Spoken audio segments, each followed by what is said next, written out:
In this moment, he's untouchable. A blur of grace and madness with a heart full of laughter. But rewind for decades, and the man we now call a legend was barely understood. 45 years ago today, Jackie Chan took his very first step into the glittering yet unpredictable world of Hollywood. It was a leap fueled by hope, laced with fear, and destined to change cinema forever, not because it was perfect, but because of just how wrong everything went. It wasn't just a film. It was a baptism by fire. His first taste of America, and nearly the end of everything he had built. This is the untold story of the Big Brawl Jackie. Chan's first mission to break the system from the inside out, and how Hollywood almost broke him first. Before Jackie before the world screamed his name in movie theaters. Before Rush Hour, before Oscars and museum wax figures, he was just a quiet, disciplined kid thrown into the chaos of the China Drama Academy in Hong Kong. A brutal performing arts school that trained children the way soldiers train for war. No weekends, no parents, no breaks. Mistakes were corrected with whips of bamboo sticks. Praise was rare. But within that steel trap system, fists became fluent. Jumps became instinct. And Jackie Chan became more than a performer. He became a machine built to survive any fall, any failure, even fate by the mid-1970s. That training started to pay off within Asia. Jackie was becoming a star. Reimagining martial arts on screen with something few had dared to attempt before. Comedy. He stumbled when others stood tall. He winced when most warriors sneered. He brought heart, clumsiness, and humanity to a genre that had once been about rage and revenge. His films Drunken Master, Snake in the Eagle's Shadow weren't just hits. They were revolutionary. But America didn't care. Not yet. Hollywood had its eyes still fixed on a different icon. Bruce Lee, cold intensity, perfect control, razor-sharp masculinity. The moment Bruce passed, studios weren't seeking originality, they were chasing replicas. And when Jackie walked into that boardroom, they didn't see a visionary. They saw a replacement. The Big Brawl was supposed to be his big debut in the West, an American kung fu film with a multicultural cast. Set in 1930 Chicago, a place Jackie had never been before. It was slick, ambitious, and directed by Robert Klaus, the same man behind Enter the Dragon. On paper, it looked like a smart match. In motion, it never had a chance. From the first day on set, things felt wrong. Jackie couldn't speak English fluently, which meant his lines were stiff, often misunderstood. He was used to planning each fight scene in painstaking detail, directing every punch, fall, and flip with a mathematical precision only he could master. But in Hollywood, things were looser, faster. No time for 30 takes of a single spin-dash kick to the crew. His way seemed slow. To Jackie, their way felt clumsy.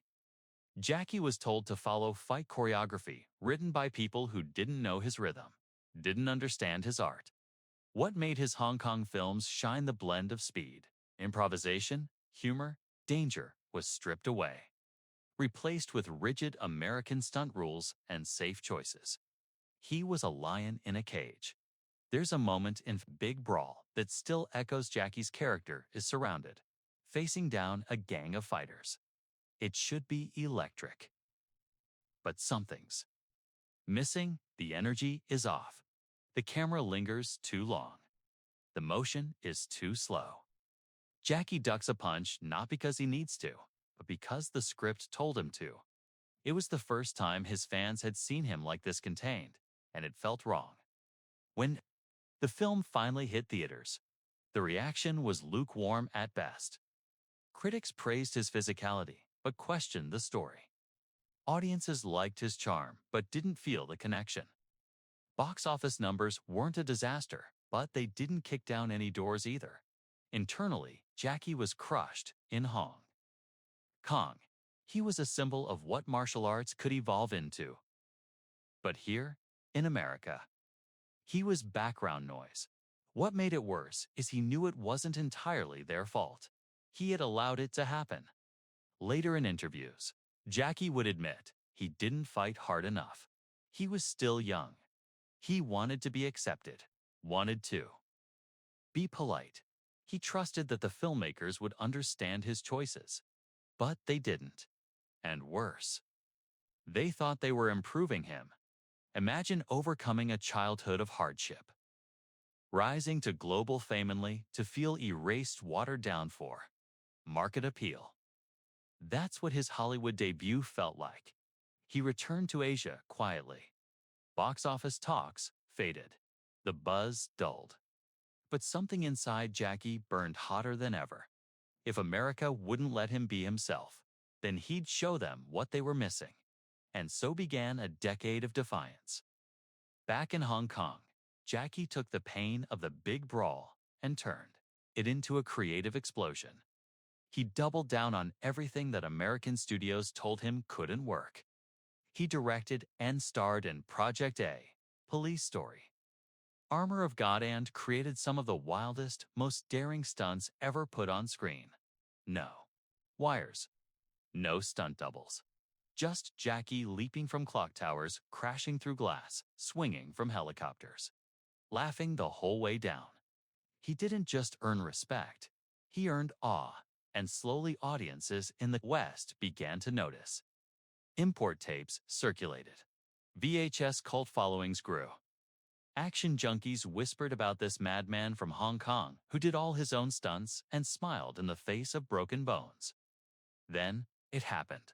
In 1995, 15 years after the big brawl, a movie called Rumble in the Bronx was released in North America. It was raw, stylish, pure Jackie. And it was a hit.